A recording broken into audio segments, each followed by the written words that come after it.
اقرأ باسم ربك الذي خلق خلق الإنسان من علق اقرأ وربك الأكرم الذي علم بالقلم علم الإنسان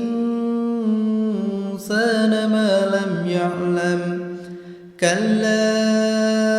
إن الإنسان ليطغى أن رآه استغنى إن إلى ربك رجعا أرأيت الذي ينهى أبدا إذا صلى أرأيت إن كان على الهدى أو أمر بالتقوى أرأيت إن كذب وتولى